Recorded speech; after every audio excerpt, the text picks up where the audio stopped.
Okay, wonderful. So we are just waiting. I still see people trickling in, and as everyone is connecting, I am just going to begin the introductions in a moment. Welcome to you all here to this space. It is wonderful to see so many of you here again, returning from some of the previous webinars as well as some new names. So welcome to you all. My name is Julika von Stackelberg, and I am the Family and Community Resilience Educator at Cornell Cooperative Extension in Orange County. And it is my pleasure to welcome you here today as part of this Growing Resilience series. This series came about as Cornell Cooperative Extension in Orange County as well as in Delaware counties began to discuss and explore together how we can create and increase our understanding about trauma, the impact of trauma on our health and well-being, as well as on our, as well as how we can really grow resilience. And so this is the second, where we're ending the first entire year. We started last year at this time, and we're delighted to have you here. So I am still in the process of admitting folks. So if I'm just stopping, I want to take just a moment to let you know that this series will continue. This is kind of the fall kickoff, so to speak, with today's topic. We will have another webinar coming up on November 18th. Which is going to talk about the resilience of children, really. And then we will close this year out with the Making Healthful Decisions Conference, which will be held in December. And I'm going to post the information, the link to that conference here shortly. The topic is going to be youth mental health, wellness, and youth mental health, well-being, and growth after 2020. So we have a lot of great programs in store and are working already on next year. And I cannot wait to tell you all the wonderful things that will come in 2022.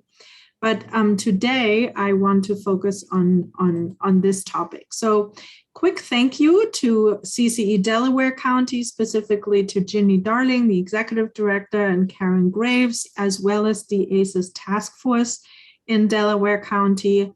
Also, thank you to Orange County CCE, specifically Susie McCormack. And then thank you all for coming and for sharing. We are really delighted that you are here. There is a link that I will also shortly post into the chat where you can get continuing education credits. So you should have received all of that link when you receive the invitation, but I will put that in there just so you have it handy. So without further ado, I would like to introduce today's speaker, Dr. Andrew Bell, who is the Program Director of Children's Mental Health Services at the Westchester County Department of Mental Health. Dr. Bell holds a master's degree in psychology from NYU and a master's degree in clinical psychology from Columbia University and a PhD in clinical psychology also from Columbia University. Dr. Bell has extensive experience with working in the field of youth mental health and well-being, and he too has been instrumental in forming a resilience coalition in Westchester County, which is how we all got to connect. And as you know, this webinar series is titled Growing Resilience, which is really here to help us all to grow our understanding of what resilience means for us individually, for our communities, and really for the world. Today's presentation is promising to take us even deeper into this exploration of aspects of resilience as we dive into the neurobiological primacy of safety, connectedness, and self-regulations, which really form the pillars of our well-being. So without further ado, I would love to give the mic to Dr. Andrew Bell, and he will have the pleasure. Thank you so much, Yulika. I'm so happy to be talking with all of you. I don't usually get a chance to talk outside of Westchester County, and people might be getting tired of hearing me in Westchester County. So this is a new group of people, and I'm really excited. It seems like in this group there are people from many walks of life and many aspects of our helping system of helpers. So what I'd like to talk about today is the mechanics of resilience. And we hear a lot about the mechanics of trauma, and people get into great detail about how things can go wrong and how the structure and function of the brain can change as a result of ACEs and toxic stress. But we don't hear as much about what goes right and how people recover. And the term resilience, for me at least, can be very fuzzy. Sometimes it's described as a trait. Sometimes it's described as a skill. Sometimes it's described as grit. And the image of grit tends to wear out machinery, and it's an irritant. So I'm not sure if that's really everything about resilience. So I'd like to talk a little bit about the building blocks of resilience. And I'll be talking about, in a fairly detailed way, about what's called autonomic resilience. And this is a building block of all other types of resilience and wellness and recovery. And I'll be talking about the polyvagal theory and how that connects to these ideas about resilience. I love the polyvagal theory, and I always find ways to bring that into discussions about lots of different topics, whether it's popular culture or music or systems or helping people. And the thing, actually, there are several things I really like about it, but one of them has to do with, I believe this is a theory that once you get past the jargon that people can relate to on a very personal, visceral level. It makes sense. People can get it deep in their bones. I also like that it's very hopeful and strength-based. It talks about that we have a neural network and a system that's really our birthright. It talks about recovery and growth as allowing our natural capacities to blossom. And I also like that it's relevant to helpers of all kinds. There are many ways that we can help create conditions of safety, connectedness, and self-regulation. And people can have professional training, work with clients who may have specific difficulties feeling safe or connected or regulated, but there are so many other ways, and we all have a role in this. And polyvagal theory is a way that can incorporate everybody's role. And I also like that it can be applied in so many different ways and on so many different levels. Regarding individuals, relationships, groups, organizations, communities, society, culture. Essentially, this is a sauce that I like to throw on everything that I encounter. And even a good sauce doesn't always make something taste better. So sometimes it doesn't work, but sometimes it does. And either way, it's a learning experience. So what I'm going to do today, I always use these talks as an opportunity to try to apply the sauce in a slightly different way. And so this may or may not be good, but you will see the process in action, and hopefully it may be a starting point upon which you can begin to throw in your own ideas and build on that. And I always enjoy hearing people's thoughts about this, either during a workshop or afterwards. So We're going to talk about systems and groups today. So now I'm going to go to the PowerPoint.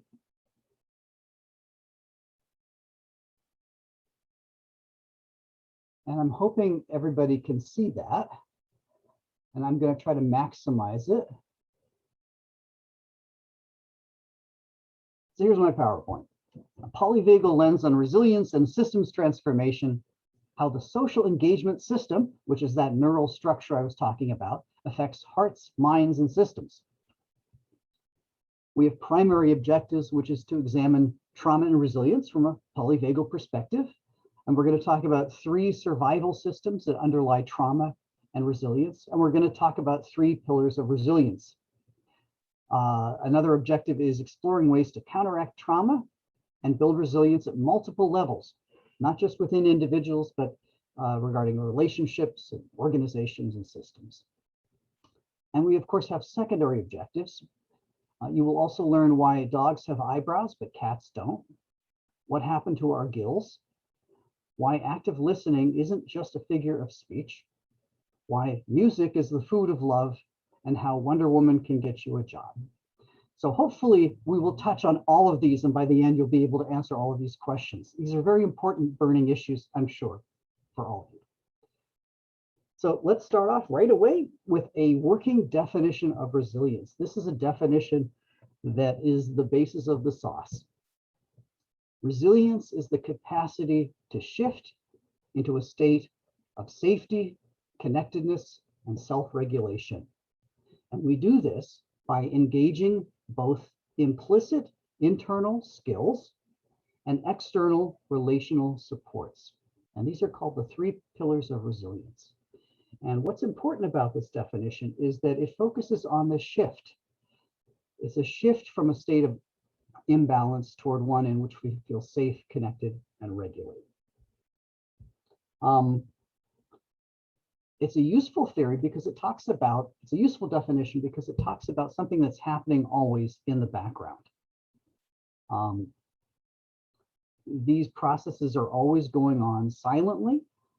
They're not always conscious. Most of them are actually unconscious, occurring at a brainstem level. And when you look at things through this lens, it's a way to look at prevention, because we can start to look at ruptures in safety, connectedness, and self-regulation before people start showing behaviors and symptoms of distress. It's a way of looking at wellness. How do we optimally create these conditions? It's a way of understanding resilience as not just an individual factor, but as relationally situated, because it involves the internal skills, but the relational supports as well. And hopefully this will provide food for thought and exploration. So a little more about the 3 pillars. And these terms have a specific meaning in a neurobiological sense. So safety, from a polyvagal perspective, is not just the absence of danger, but it's really the presence of reassuring cues from the body and others. Safety can be physical, but it can also be physiological, having to do with how safe we feel in our own skin, or it can be an emotional, how safe do we feel in our emotions. Connectedness, from a polyvagal perspective, involves quality rather than quantity. It doesn't have to do with how many Facebook friends you have or how extroverted or social you may be. It has to do with a sense of having agency and being known, having a voice and being able to be responsive to other voices. And there's a pattern to connectedness of serve and return. There's a back and forth reciprocity and mutuality that goes on when there's a true connectedness happening. And those patterns will activate a specific neural aspects of our social engagement system. And it craves these patterns and is optimally responsive to these patterns. And then self-regulation involves a flow. It's not a static set point. It involves the capacity to upregulate, to become energized when you need to, and downregulate and feel calm and soothed when you need to. And we move fluidly within our social engagement systems within what's called a window of tolerance. And as we move up and down, as our social conditions change, whenever we move back to a state of balance, that's what's called a resilience response. And this resilience response is very reinforcing. As humans, we are designed to get this response, and we'll do almost anything for this. We can use it in ways that aren't really helpful to us sometimes, but I'm going to talk about the helpful ways for now. So moving a little bit more into the weeds, I'm going to talk a little bit about how the social engagement system works when it's really working well. So neuroception it's not the same as interoception, which really involves an awareness of the body. Neuroception is a detection of signals of safety from within and from without, and it doesn't have to be conscious. But our systems are primed to scan the environment and scan our bodies for these safety signals. And what happens is, if we're feeling sufficiently safe, both within and without, our breathing will become very regular, deep, and slow at about 5 breaths per minute. And when that happens, our heart rate synchronizes with our breathing, such that when we breathe in, our heart rate speeds up just a little bit. And when we breathe out, our heart rate slows down just a little bit.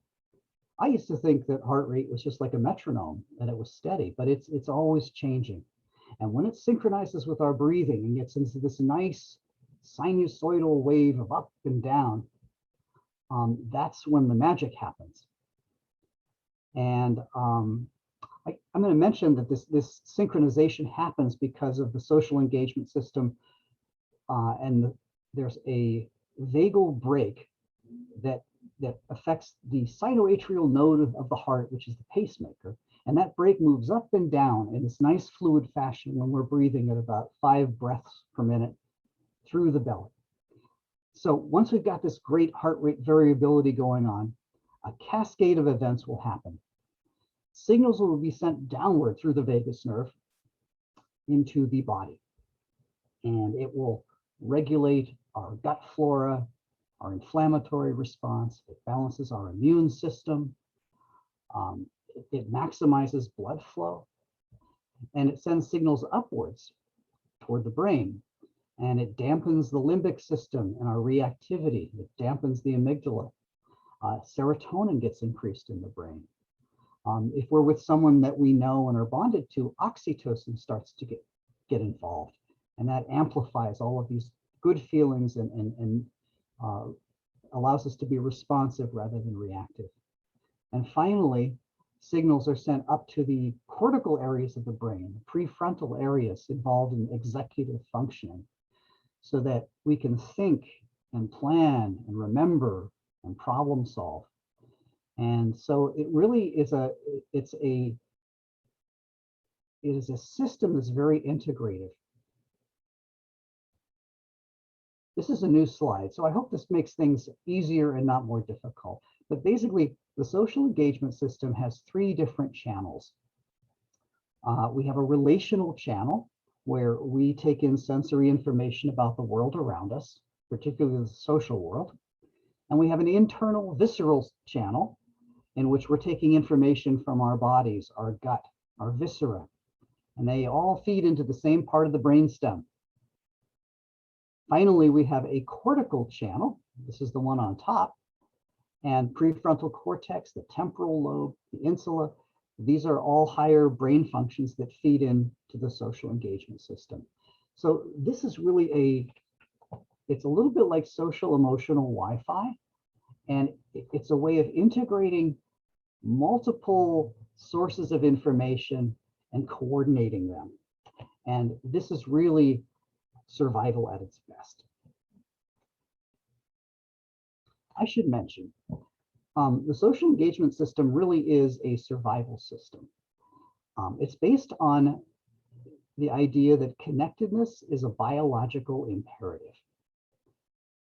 We think of survival in terms of fight or flight, or the survival of the fiercest. But for social mammals like us, survival of the kindest and of the friendliest is much more important than survival of the fiercest. And if you think about it, human beings are not particularly positioned to survive without being in a group. We're not very strong, we're not very fast, our skin is thin, we get injured very easily, and we use connectedness, and we need connectedness in order to survive. We hunt together, we alert each other to predators and flee together, we raise our young together, and we share ideas, and we differentiate tasks in groups so that as a group we can survive very well. There were, back in the day, before I was born, there were 5 different types of human species, at least 5. And some of these species were just as verbal as we were. Some of them, many of them were stronger and more physically fit to survive than we were. Some of them may have been smarter than we are. They had greater cranial capacities.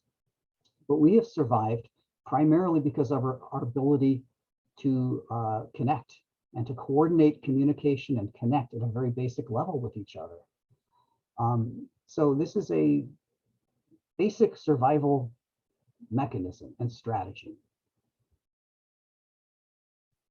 So we've got this wonderful thing going on in the background where our heart rate variability is good, we're breathing well, our gut flora, our inflammatory responses are in balance, and we're doing well. And for the most part, it happens silently and in the background. We don't have to be aware of this. But I'd like to give an example of what happens when that system involves a mild disruption. And some of you, many of you have probably seen this. This is the still face experiment. And let's see if I can make this bigger. I'm sorry here. Let me try this again.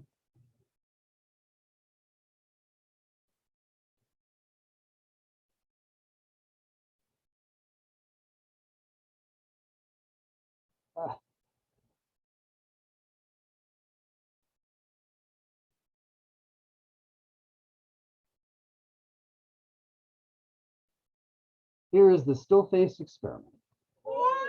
In this still face experiment, what the mother did was she sits down and she's playing with her baby who's about a year of age.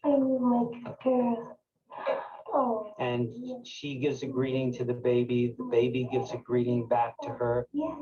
This baby starts pointing at different places in the world, and the mother's trying to engage her and play with her. They're working to coordinate their emotions and their intentions, what they want to do in the world. And that's really what the baby is used to. And then we ask the mother to not respond to the baby. The baby very quickly picks up on this. And then she uses all of her abilities to try and get the mother back. She smiles at the mother. She points because she's used to the mother looking where she points. The baby puts both hands up in front of her and says, "What's happening here?" She makes that screechy sound at the mother, like, "Come on, why aren't we doing this?" Even in this 2 minutes, when they don't get the normal reaction, they react with negative emotions. They turn away. They feel the stress of it. They actually may lose control of their posture because of the stress that they're experiencing.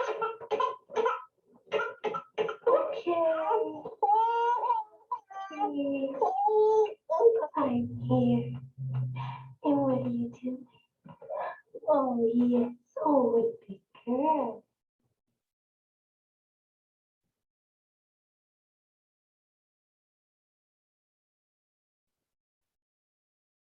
So that is the still face experiment. And what I'm realizing is that I have somehow lost my PowerPoint. So I'm going to try to pull that up again.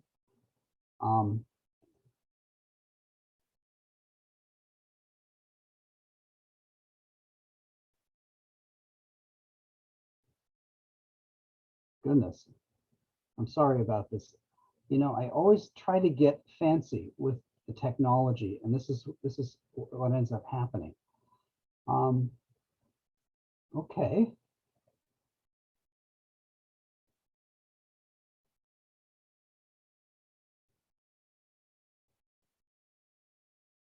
There we go.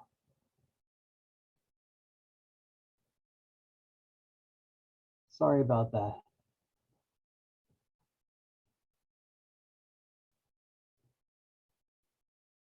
So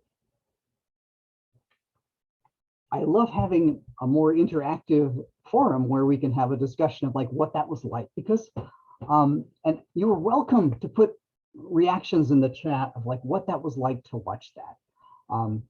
And I guess Yulika, if you can monitor some of that, that would be great. But you know, some of the questions I would have is, you know, what was it like to watch the still face experiment? And you know, I think most groups I talk to, this has a visceral impact on people to see a baby like this in distress. And it shows that we have a very basic hardwired subcortical connectedness to looking at ruptures in safety, connectedness, and self-regulation. Another question that I would ask would be, you know, what kind of relationship does this mother and infant have? And you know, what you might notice is that in the very beginning, they really are what's called co-regulating. There's a serve and return going on, back and forth. They're really responsive to each other. There's a reciprocity going on. And you may also notice that at the end, when that mother comes back online, that baby very quickly restores a sense of regulation. And that's called interactive repair. And this is all from the attachment literature. And this shows how attachment patterns are built and developed. The third question would be this: what would happen if there was no interactive repair? What if this mother, let's say, was in a state of fight or flight? And let's say that baby's distress made her very anxious, and she amplified and mirrored that anxiety. That baby would not have an interactive repair, and connectedness would not be restored. Or what if this mother was in a freeze or shutdown state? Say maybe she's depressed, or that she's hungover, and the screaming and the crying of the baby is just too much. And she says, "Oh, stop it, please be quiet," and goes to the other room. That baby would be left on his or her own to try to restore regulation. And that's when adversity and stress becomes toxic, when there's no interactive repair, when there's no shift, no resilience response back into a state of safety, connectedness, and self-regulation. So this is a bit of an expanded definition that includes wellness and adversity using the 3 pillars. So wellness happens when we experience safety, connectedness, self-regulation. Adversity involves a disruption or a rupture in these 3 pillars. Trauma happens when there is a barrier to restoring safety, connectedness, and self-regulation. People who experience repetitive trauma, continuous trauma, overwhelming trauma, toxic stress, have difficulties shifting back into those states. And that's when difficulties arise. Resilience, on the other hand, happens when we do find ways to shift. And we might develop internal capacities and solutions. We might find supports and ways to do that. So that's the polyvagal theory in a nutshell with all of this. Getting a little bit more into the weeds, I just want to talk briefly about the structure and organization of the brain. The brain evolves just like the body. And the way evolution happens in terms of our physical and neural structures is that it's not like gut renovating a house, where you just tear everything down, you start fresh, and you build something completely new. The way we evolve is that we repurpose and we put layers upon layers. So we have layers upon layers of neural network and brain structure that are that sit on top of each other. And the more recent outer layers will inhibit and regulate the lower, more primitive layers. And there are specific situations when those lower layers will erupt, and they will hijack the layers above them, and they will take over. And when that happens, so we can be like three very different people. And oftentimes when we are in one state and somebody's in a different state of survival, it's really hard to empathize or connect, and we make a lot of errors. And here are the three survival systems as outlined in Dr. Stephen Porges' polyvagal theory. Our most evolved survival system is the social engagement system. It's also called the ventral vagal complex. And this is online when we're not facing imminent threat or danger. And it's the most nuanced and flexible survival system we've got. It responds flexibly to mild threats and opportunities through connectedness and self-regulation. However, when we are experiencing imminent danger, where we are feeling under threat to life and limb, either through external sources, or maybe our bodies are feeling like their physical selves are in danger, or whatever, then we will shift into a state of fight or flight. And that involves the sympathetic nervous system and the limbic system, particularly the amygdala. What happens is there are many things that happen all at once during fight or flight. They're all automatic, and they are focused on instrumental explosive action. The only goal of fight or flight is to get out of a dangerous situation through attacking or escaping. It's not meant to be a long-term strategy. It's a short-term strategy because it's metabolically very costly, and it's very hard on our systems. And finally, the most primitive survival state is the freeze or shutdown response. That's sometimes called the ancient vagus nerve or the dorsal vagal complex. And these are very primitive vagal nerves. And when we are facing inescapable danger and likely death, this survival system will kick in, and it will hijack fight or flight. It will hijack the social engagement system, and we will experience a system shutdown. It's a biological shutdown. And it serves important purposes. It turns off predatory instincts, and it conserves energy and other functions. So to bring this into how this would look, I'm going to provide a little scenario. This is called a walk in the woods. And you see Bambi. Bambi's very regulated. Look how happy she is. So Bambi is walking through the woods, or you're walking through the woods. Pretend you're Bambi. You're walking through the woods, and your vagal brake is moving up and down, and your breathing is just full, and you can feel the breeze and the scent of pine in the air. And you're at the edge of a meadow, and you have an even floating attention, and you shift to different things that attract you and interest you and are novel. And then you shift back again, and maybe you shift inward, and you sort of move toward a shutdown state, but within that social engagement system where you're daydreaming and reflecting on things. So you're moving back and forth within this window of tolerance. Suddenly, you hear a rustling at the edge of the clearing. This is the orienting response. So ever so briefly, when you see something really novel that's out of the blue, people will freeze. And they try to look and figure out what's going on. Is this dangerous or not? If it's not dangerous, you move back toward frolicking through the meadows and enjoying yourself. If it's really dangerous, you might mount a fight or flight response. If you're not sure, it's possible for this orienting response to get prolonged into what's called frozen immobility.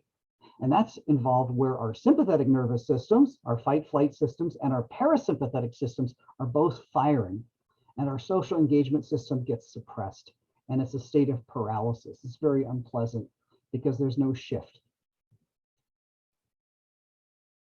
Suddenly, you see what's going on in the edge of the clearing. And I don't know if you can see who that is, but that is Bigfoot.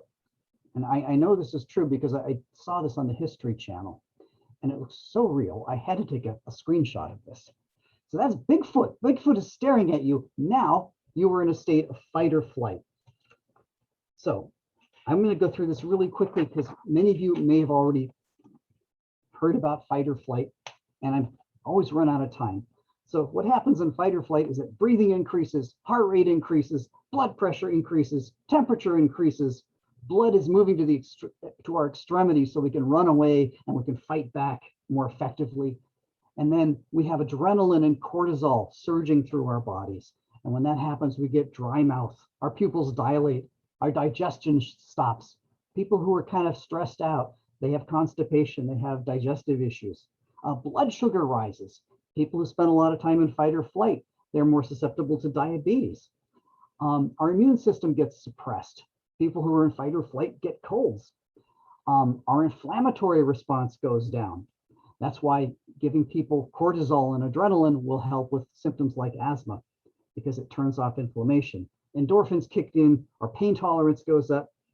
And one thing to notice is the top half of our face gets paralyzed. When people are in a true state of fight or flight, from the eyes up, there's no expression. They lose expression. And in that still face experiment, that baby cycled through states of fight or flight and freeze or shut down ever so briefly. And you can look at micro expressions to catch those brief glimpses of those survival states.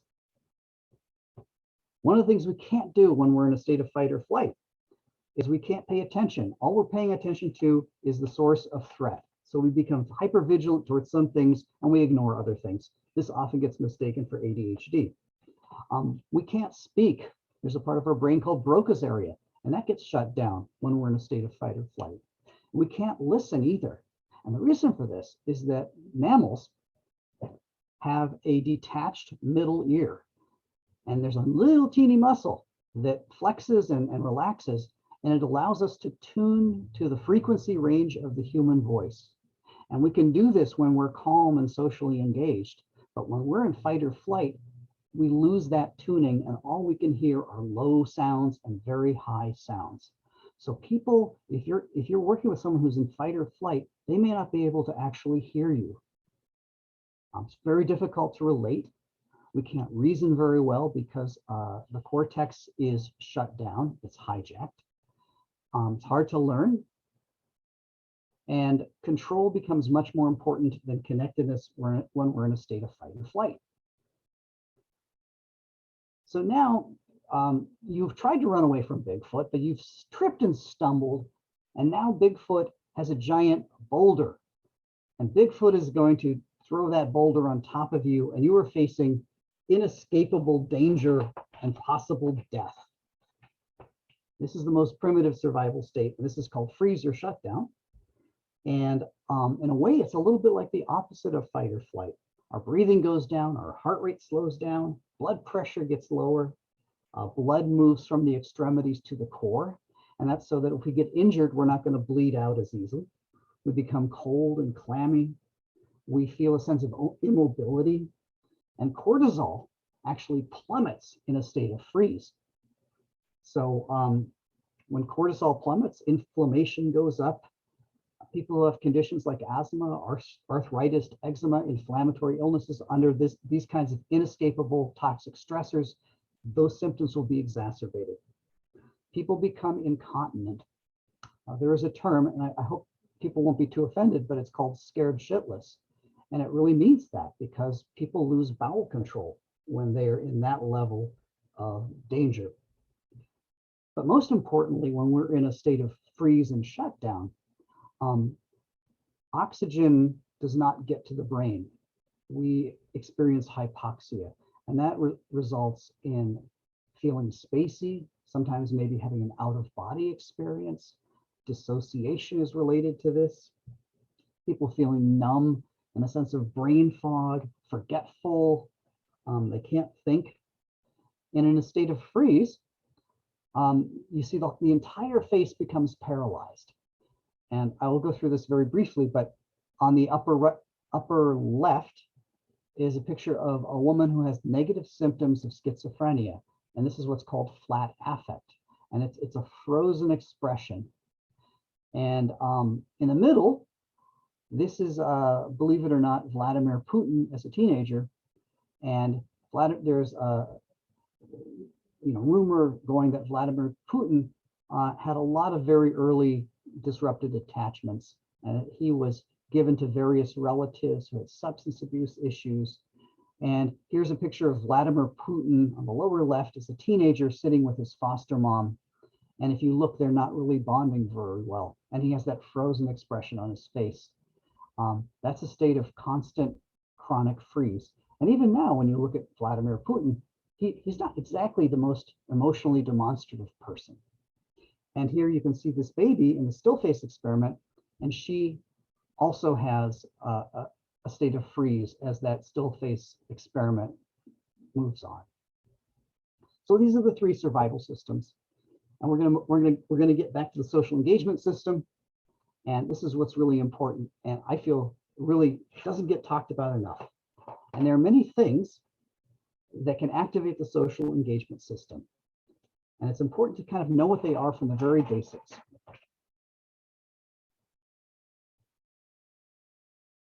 Connectedness to other this is the social emotional channel of the social engagement system. That's really important. And what you'll notice is that all of these faces, some of these are non-humans. That's my dog Ardashir, and you see some kind of primate with a hound dog, and they all have facial expressions.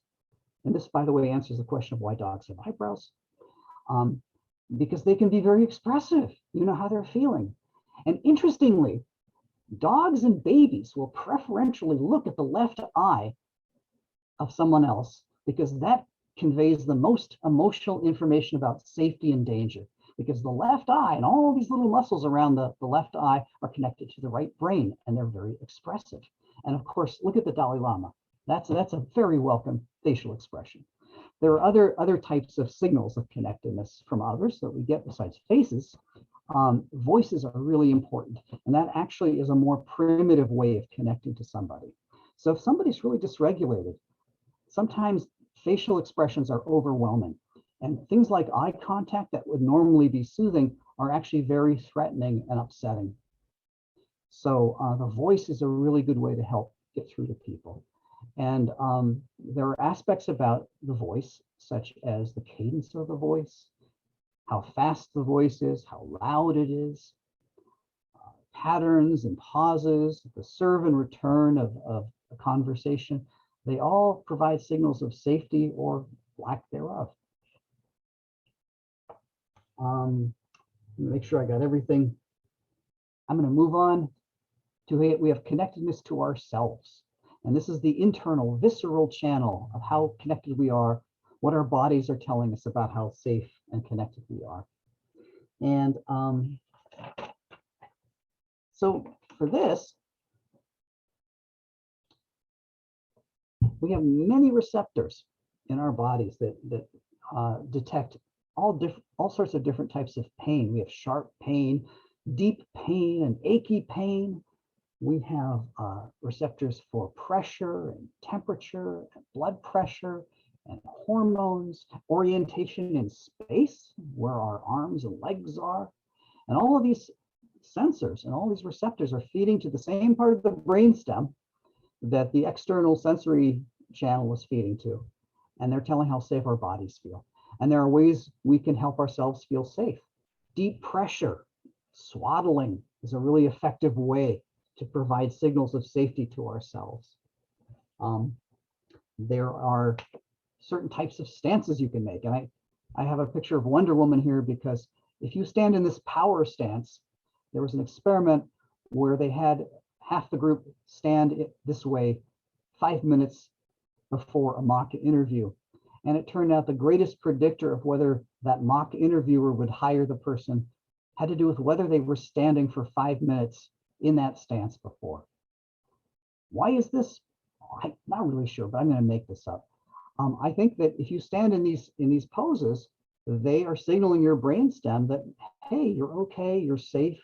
And even if you're worried and nervous, doing this will, in a way, trick you into thinking that things are okay. And I think these are hardwired, genetically determined cross-species patterns. Another example is the victory stance. You will see that primate standing with his arms up. And that's what people do when they feel victorious. They make that V stance. It makes you larger. Well, it turns out people who are congenitally blind from birth, people who have never ever seen anyone do a victory pose, will do that when they win. And again, this is sort of a hardwired thing that helps us feel safe and connected. And finally, if you think about people who have autism, autism is a social emotional disturbance of being able to process all these social emotional cues that can be overwhelming to people. So people with autism will sometimes rely on these internal channels of deep pressure and rocking and spinning to help calm down the nervous system. And there's breathing and heart rate variability. I talked about that a little bit before. And there are all sorts, there's actually a great app called Inner Balance that you can connect to your ear and plug into your iPhone, and it tells you how to breathe. And if you do this long enough, you can actually watch your heart rate variability come into coherence. And it actually works. Good stress is another thing that activates your social engagement system. Bruce Perry talks about this a lot. And good stress is controllable and time limited. It's predictable, it's moderate, and it's patterned, synchronized, and repetitive. This patterning of stimulation is something that our social engagement systems respond to at a very basic neural level. And when this type of stimulation happens, it's engaging multiple neural networks at the same time and in the same predictable sequence. And when that happens, connections are made and they're built and they're strengthened. And that ends up building what's called tolerance. So we become less reactive, the more this and stronger this neural network is. And this is what helps us develop a window of tolerance. Neonates, especially premature babies, don't have a fully developed social engagement system. And so nursing and swaddling and holding and rocking, they are providing stimulation that is calming to the baby, but it's literally building neural structure. It's making connections across synapses. It's helping these nerves myelinate so they fire more quickly and more efficiently. So good stress is good. Bad stress is the opposite. Bad stress is when you can't control it, it's unpredictable, and it's overwhelming.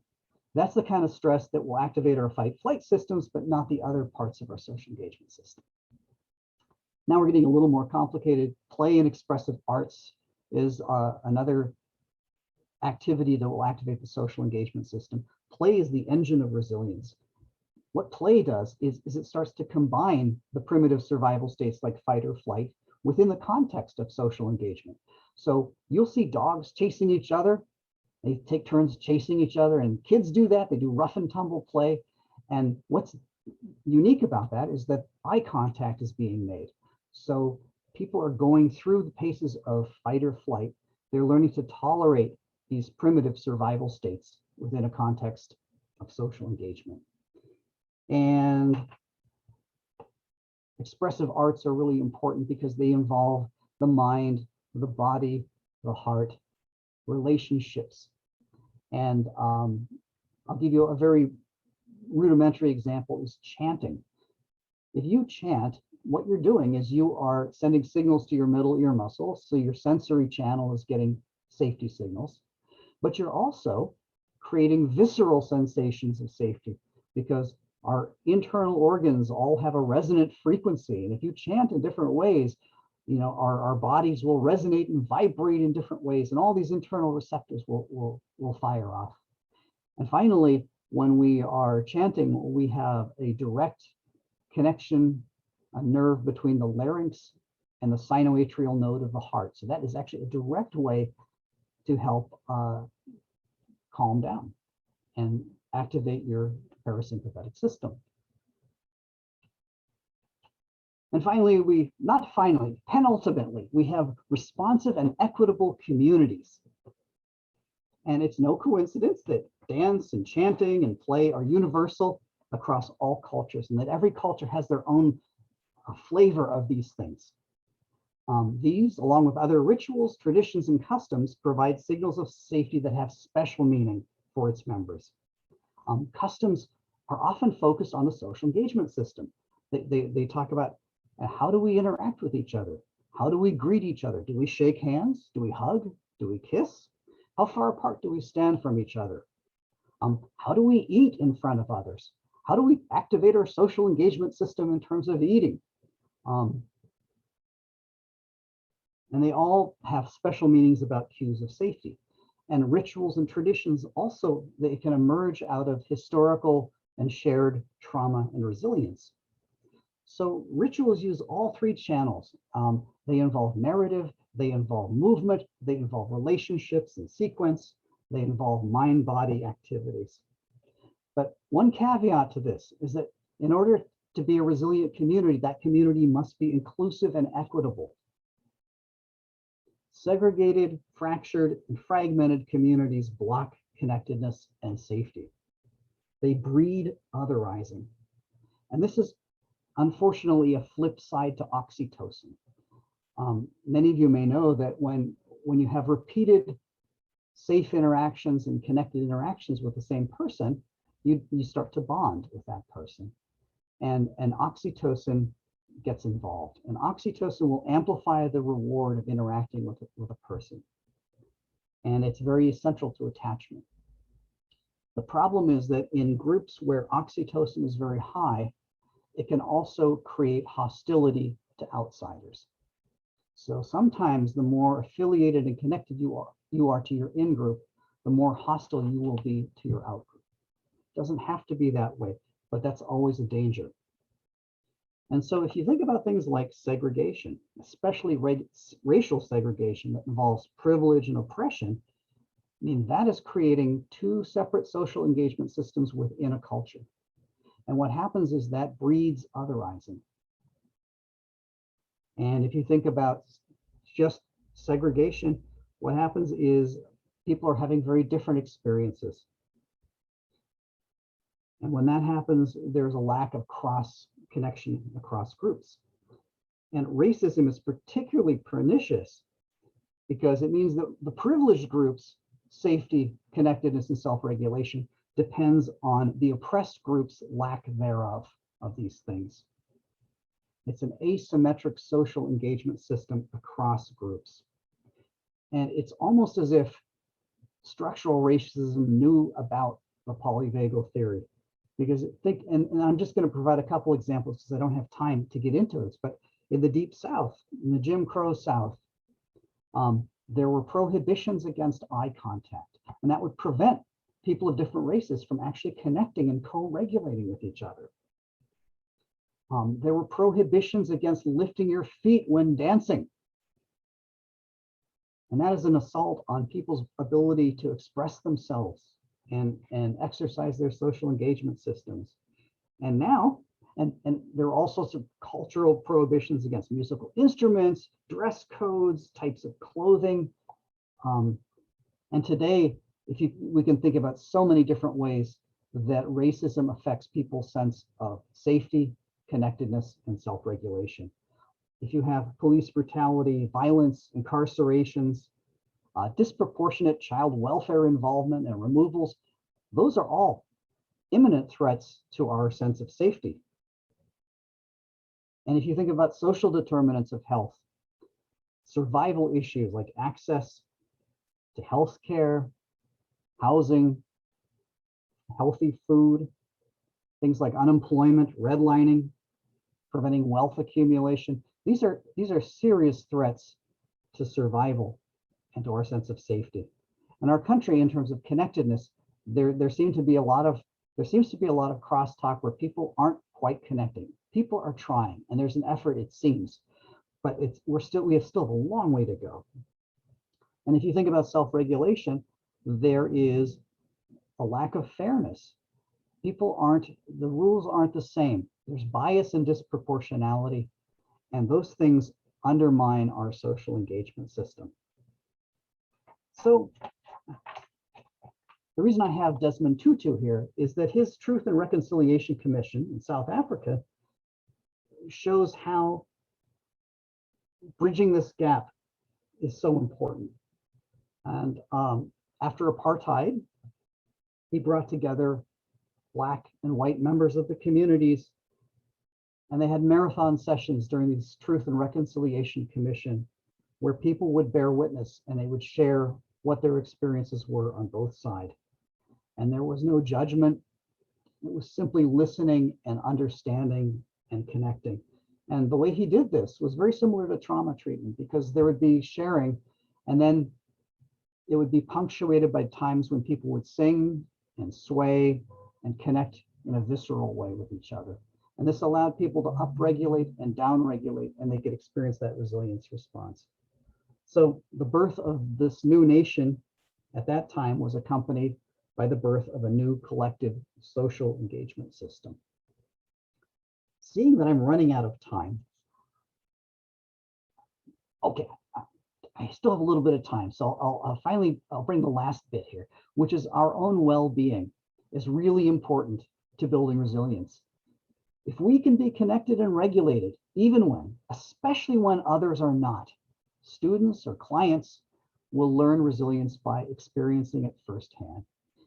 Here's how it works, that if we can be regulated and we have a window of tolerance that's wide enough to allow us to be present when someone else is experiencing distress, they will co-regulate with us. And their brain stems and their nervous systems and their heart rates and their breathing, sometimes even EEG patterns will synchronize. And they will experience that shift into a sense of regulation. They will experience the resilience response vicariously. And so if they can go along for the ride and people have an opportunity to do this enough, then it becomes internalized and it becomes something that people can draw upon, even when there isn't a safe, connected social condition available. So finally, I'd like to say, and this is, I don't know if this is true or not, but I really like to think it is. I think that resilience, these processes, these neural processes, I think reverberate within an individual and between individuals. And I think they reverberate between individuals and communities and systems and groups. And systems and groups reverberate with each other. And I think any human influence group can be looked at in terms of these three aspects: safety, connectedness, self-regulation. You can look at a group or a school and you can say, how safe is that school internally? How connected are people in that group? Is there reciprocity going on? Does a system or an organization have connection and support from an outside agency or force? Are they connected to their communities, or are they embattled and under threat and duress? And I do truly believe that you can look at organizations in terms of fight or flight. You can look at organizations that are involved in a freeze or shutdown state. And then there are organizations and communities that are really socially engaged. They are similar to the ventral vagal system. So with that, I hope this is helpful, providing a helpful lens to think about things. I really enjoy thinking about this, and I appreciate the opportunity to explore and share some of this stuff with you. And I hope that you will come up with your own ways to apply these three pillars. Thank you very much. Thank you so very much, really. Whew. I mean, maybe we collectively take a deep breath and, you know, also co-regulate and really take in what we just heard. Maybe there are a few questions, or we have time maybe for one question. If one person would like to unmute or put a question in the chat, there is a lot of love and interest pouring in here. Definitely very deep stuff.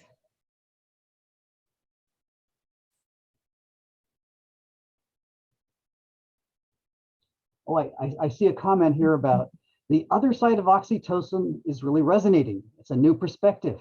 Yeah. Yes.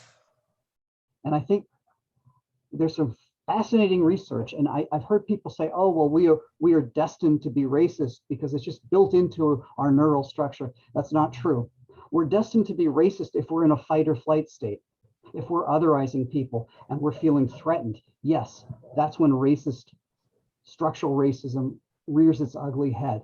But if we can find ways to be in a ventral vagal state, collectively, relationally, and systemically, that's a way out of that. Because I believe this state is just as biological and hardwired as fight or flight or freeze. And we just need to engineer the conditions. And enough of us have to be willing to be in that state to create that self-organizing process. I don't know if I'm right, but I think I am. Well, this is I think this is a wonderful thought to end on, and really something to explore more and to learn to understand and, you know, how to organize ourselves. I want to thank you so very much. I do have a form that an evaluation. Thank you so much, my brain. An evaluation that we would love for you to follow and to fill out. Remember that we have another webinar coming up on October 18th, and we hope you will join us for that as well. Sorry, November 18th, and then for the conference as it was put in there. So thank you all for coming. The form here for the evaluation is in there, and we hope to see you in November. And thank you so much, Andy. That was very informative. Thank you for having me. I really appreciate it.